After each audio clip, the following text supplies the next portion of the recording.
Yeah. Right. I can't hear you. Welcome everybody to the. Oh look, Audrey back in the corner there, hiding. There's two seats up here, girls. Come on. It's like the teacher already, and there's two seats. I know this is my. I remember when I was teaching. Now this is go back to that. Come on now, Elizabeth. Come on, her own chair with her. 2 weeks in a row, they were flashing before I left. Yeah, somebody's here for the photos, you know. Should we do the turn all mobiles off, or is it too late? Oh yeah, turn on your mobiles off. Carl, you come up here now. Make sure you come up here. I know. Never when I'm in class. What's that? Okay, your voice. Is that alright? Is that how loud is that? Is that okay? Can you all hear me now? Yeah. Loud and clear. Grand. I'll just talk to you, pretend nobody else is Wonderful. here. Well, welcome to the Dark Pupils book launch, everybody. I'm Éanna.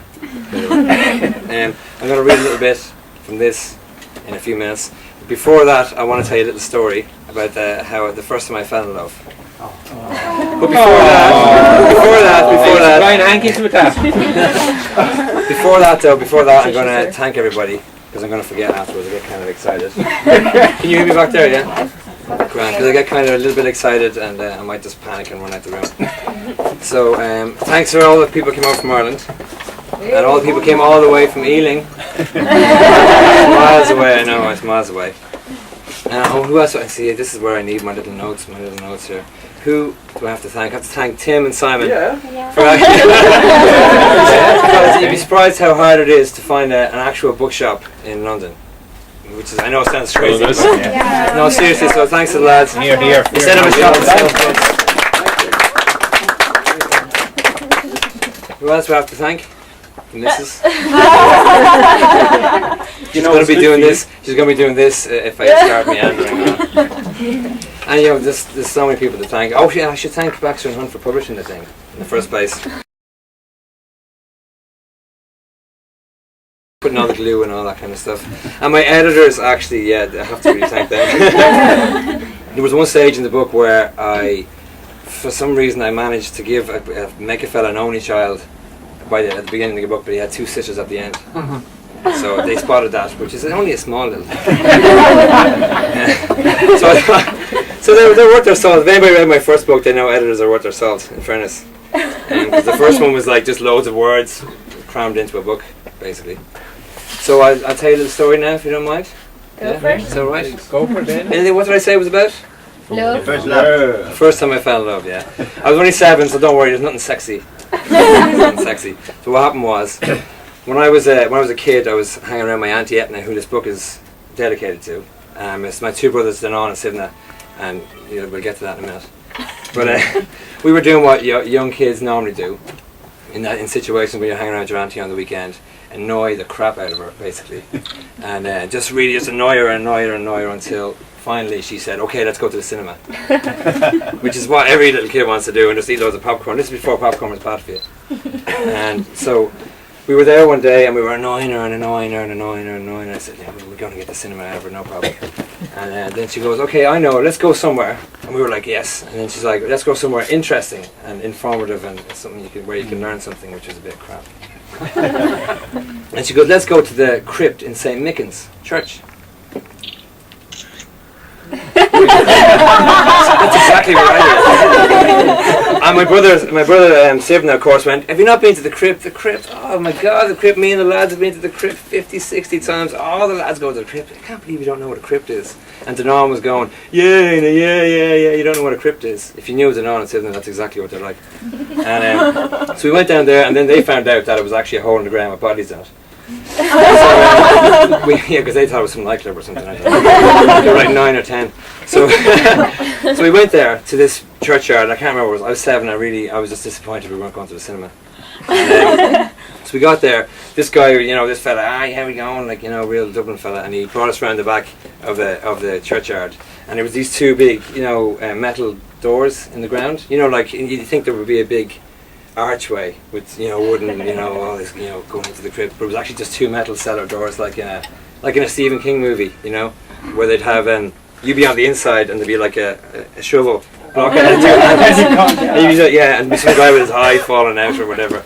And so we went in there, and it was really dark, and there was guys that had sandwiches on one of the coffins. He was the guy was after having his lunch there, like obviously sitting around in the crypt as you do. And the funniest thing about it was that when we went down, it was because this is Ireland during the 80s, right? Imagine this. There was bodies everywhere, actual bodies, just lying around. They weren't behind glass cases, or they weren't behind any sort of bars or anything. Don't touch. And there was one bit of a foot kind of hanging out the side of a coffin. And I was like, where did my auntie bring me? She was regretting it. Because Wolf Tone, I don't know if anybody knows. Ever heard Wolf Tone? Any Irish people? Yeah. Yeah, good man. Brian was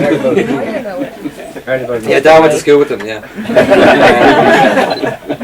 So Wolf Tone's death mask is in there, which is kind of gruesome idea. The whole point of a death mask is when you die, they take a plaster cast of your face and run around with it and show everybody. Which I want that to happen to me when I die. Or probably just, I was half asleep watching TV and had a heart Don't look attack. at me, look at somebody younger. I was going, why, you still sizing me up for a death mask? Yeah, I don't know. Him and got plaster Paris, we can sort him out now. You never know. Sorry, that's terrible, isn't it? No, sorry. It was terrible, man. Terrible man. No, it's alright. But anyway, back to the story. This is the problem. You're supposed to be giving me the I signal. was, but I'm on the side. Okay. You probably should have sat there in the middle there. So anyway, I was looking at these corpses and this one of them had a kind of a bony foot sticking out. And I was sitting there going, can I go over and give it a yank, you know?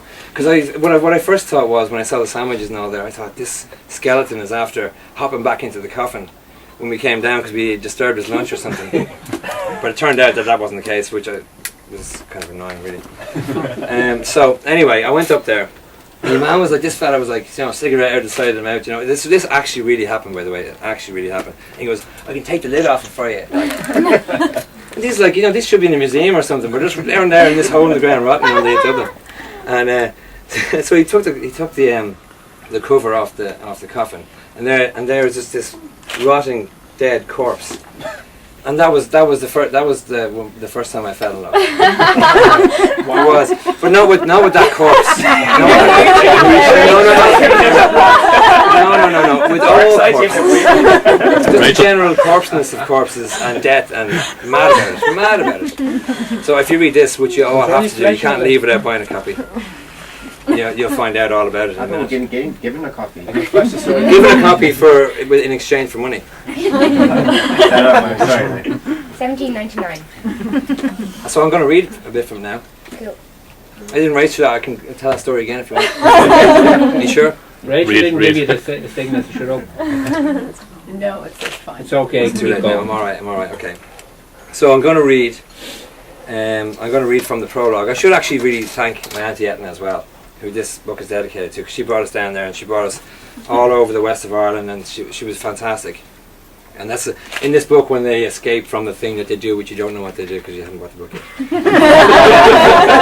There's an underground tunnel leading from St. Michan's crypt underneath the Liffey into Christchurch Cathedral, and it's caved in by now. And it used to be a place where the monks and all that used to.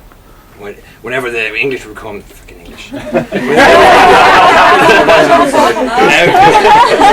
Tim, don't go. No offense. Whenever somebody invaded, like the Vikings were there, they used to always smuggle in all the valuables underneath to a different church underneath the Liffey, right? So that's what. And so fair play to Éanna, she brought us all these places, and to be honest, at the time you were supposed to turn off your phone. Sorry. I'll give you a second to be embarrassed. No. I'm sorry. It shouldn't I'm be in like the that. bookshop. I'm in the bookshop. It's rubbish. What's going on with my corpses for 10 minutes? I'm really very sorry. I'm You don't have to answer it. I'm reminding about my credits. Somebody buy her some credit. Okay, so can I? Yeah, go. Just give me 15 minutes and then you're alright. So yeah, I'm going to read the two bits now because I